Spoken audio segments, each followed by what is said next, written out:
बहुत समय पहले की बात है। दक्षिण भारत में विजयनगर नाम का एक साम्राज्य हुआ करता था और उस साम्राज्य की बागडोर राजा कृष्णदेव राय के हाथ में थी। एक दिन उनके राज्य में एक अरबी व्यापारी घोड़े बेचने आया। उसने राजा के सामने अपने घोड़ों की इतनी तारीफ की कि महाराज कृष्णदेव उसके सभी घोड़ों को खरीदने के लिए तैयार हो गए।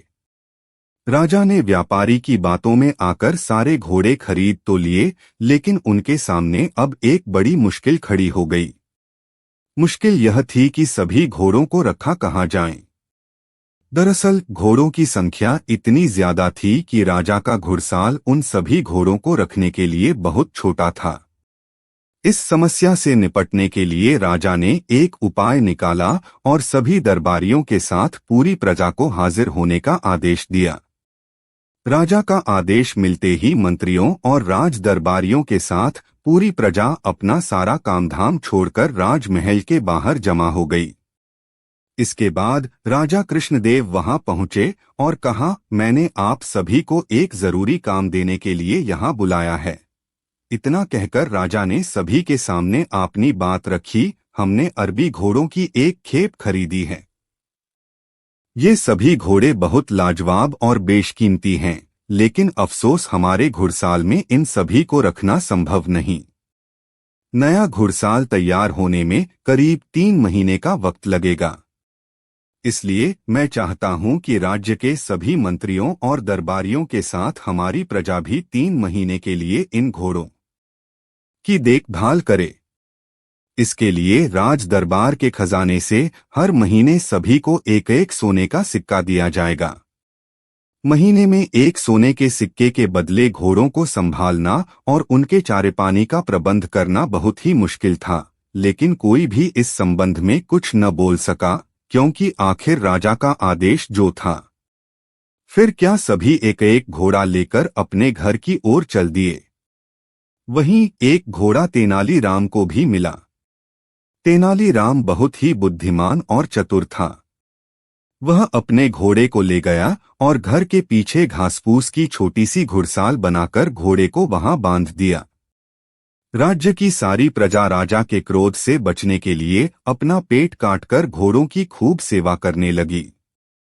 वहीं तेनालीराम घुड़साल में बनी छोटी सी खिड़की से घोड़े को हर रोज थोड़ा सा ही चारा देता।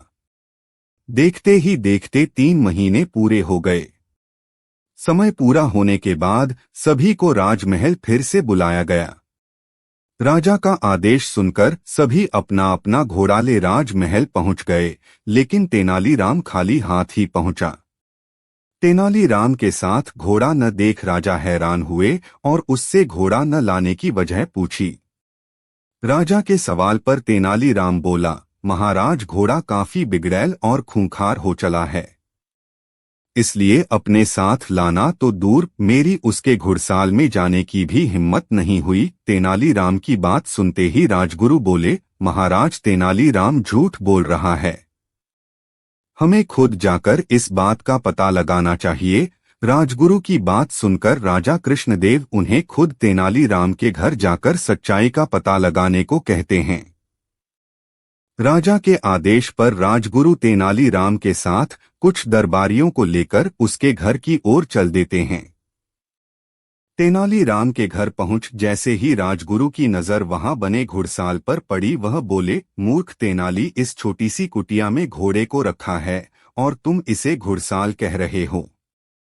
राजगुरु की बात पर तेनालीराम बोला, राजगुरु आप बहुत ही विद्वान हैं, तो आपको अधिक पता होगा।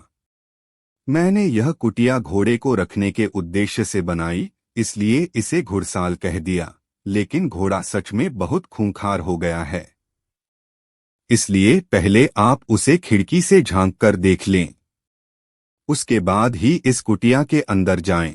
राजगुरु तेनालीराम की बात मानकर घोड़े को देखने के लिए घुड़साल की खिड़की के पास जैसे ही अपना चेहरा लाते हैं, भूखा घोड़ा लपककर उनकी दाढ़ी मुंह से पकड़ लेता है।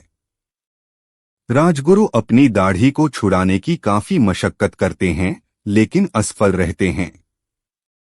ऐसे में जब हर जतन करने के बाद भी घोड़ा राजगुरु की दाढ़ी नहीं छोड़ता, तो एक दरबारी अपनी तलवार से राजगुरु की दाढ़ी काट देता है और घोड़े से उनकी जान छूटती है। घोड़े से किसी तरह जान बचने के बाद राजगुरु साथ आए कुछ दरबारियों को घोड़े को महल ले चलने का आदेश देते हैं। तेनालीराम का घोड़ा पकड़कर राज दरबार में पेश किया जाता है।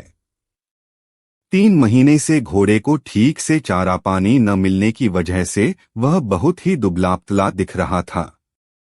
जब राजा घोड़े की यह हालत देखते हैं तो तेनाली से इसके पीछे की वजह पूछते हैं।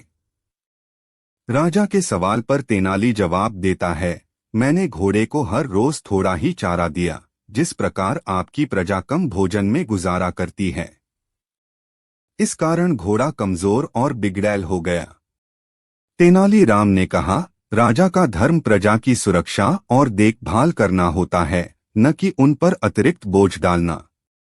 घोड़ों की देखभाल करने का आदेश देकर घोड़े तो शक्तिशाली और बलवान हो गए, लेकिन उनकी देखभाल करने के चक्कर में भरपेट भोजन न कर पाने के कारण प्रजा दुर्बल हो गई। महाराज कृष्णदेव को अब तेनालीराम की बात समझ आ गई और उन्हें गलती का एहसास हुआ।